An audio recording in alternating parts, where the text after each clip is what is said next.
this leads directly to the green room. They're expecting us. Vodyanitsa will be waiting for us there.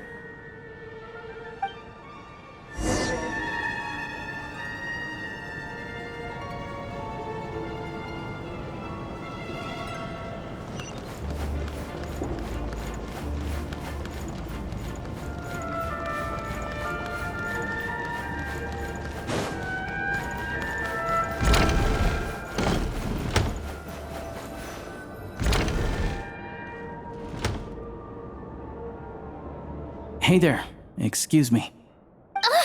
Can you believe it? I am so mad right now. Come in.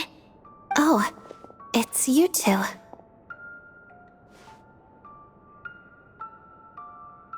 Huh? You know each other? Oh, wait. Is this who you were telling me about? The one you met yesterday and couldn't stop thinking about? I never said that. Yes, you did. Why are you denying it? It was right before I went on that rant about the moody factory owner. Oh, I remember it so clearly. Might I ask what brings you two here? Oh, I just brought her here to see the show. And when it finished, she was full of praise for Vodyanitsa's performance. So I thought I'd try my luck, see if we could get the chance to chat for a bit. Maybe get an autograph? You work here. You of all people ought to know that's against the rules. It's not what the green room is there for. Oh, what's the big deal? Come on, don't be shy. I can give you an autograph. You can take a picture too if you want. Do as you please. I finished all my shows for the day.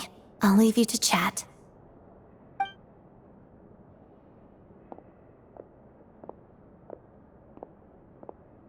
I wasn't making that stuff up, you know. Odette's just too proud to admit it. She thinks very highly of you, and so do I. You did the right thing in Svietloladovka. We're good. Odette's out of earshot. I'll lock the door.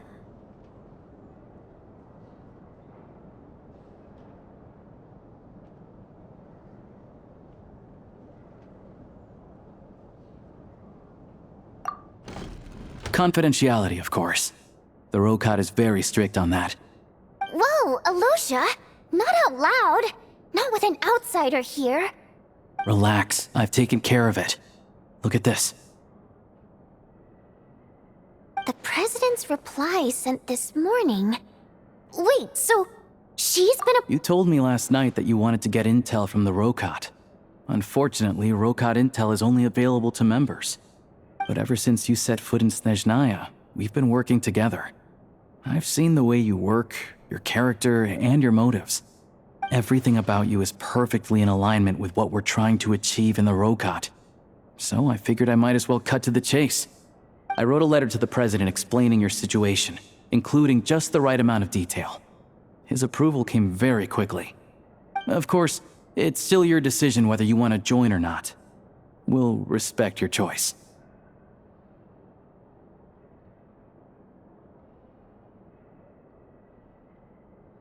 Well, assuming Odette was telling the truth and she didn't misjudge you, I guess we don't need to worry about you blowing our cover.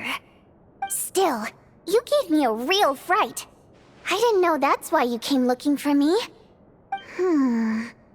So, that stuff you said about admiring my performance, was that just because Odette was here? Did you actually mean it?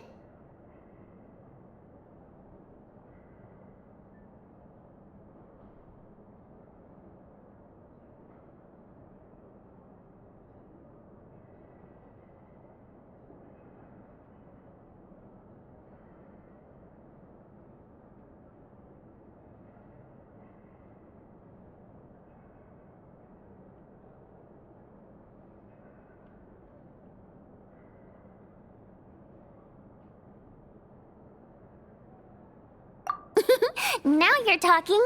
That's what I like to hear. Anyway, let me give you a quick rundown of how things work. Like I said, the Rokot is a covert organization, and we hide our identities. Members typically don't meet in person or even know each other's identities. This helps us maintain a high level of independence and secrecy. Because of this, Members are basically free to decide their methods without constraints, so long as the outcome of any activity doesn't violate the organization's principles. After all, we don't have any ostensible contact with each other. This way, if anything goes wrong, no one else will be implicated. Beyond the freedom to choose how you operate, it's also your choice whether to act at all. We have plenty of members who have yet to take any action. In short, joining the Rokot in and of itself won't place any restrictions on your activity in Snezhnaya. There's a code of conduct you can read if it interests you.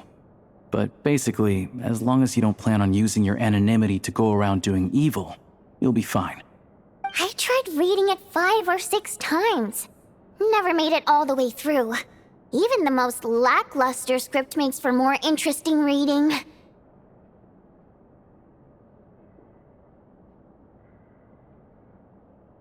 Great.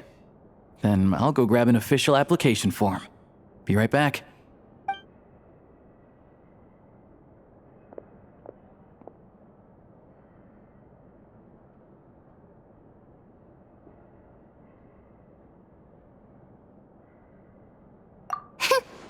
Well, Alosha has this pet dog, you see.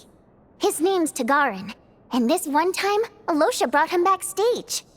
Tagarin took quite a liking to me, so I played with him for a little bit and fed him some treats. Then, the Rokot was out on a mission one day, and even though we were all in disguise, Tagarin recognized me right away. Just a coincidence, really. We didn't report it to the higher-ups, though, to avoid dealing with the fallout. Like my job at the theater, for instance. I really needed to make ends meet. By the way, what were you complaining about just before we came in? Did everything go okay with Chuganov? Everything did not go okay. That's why I was so mad. I tried to make some small talk with him before I went on stage to fish for intel about the Iskra manufacturing plant. But he wouldn't take the bait. No matter what I said, he kept dodging the question. And then he started complaining. He said he didn't appreciate his second-rate seat in the stalls because he usually gets a private box. I mean, what did he expect? Everyone knows that if you want a box seat, you buy a ticket well in advance. But instead, he sends me a letter the day before the show when we're practically sold out.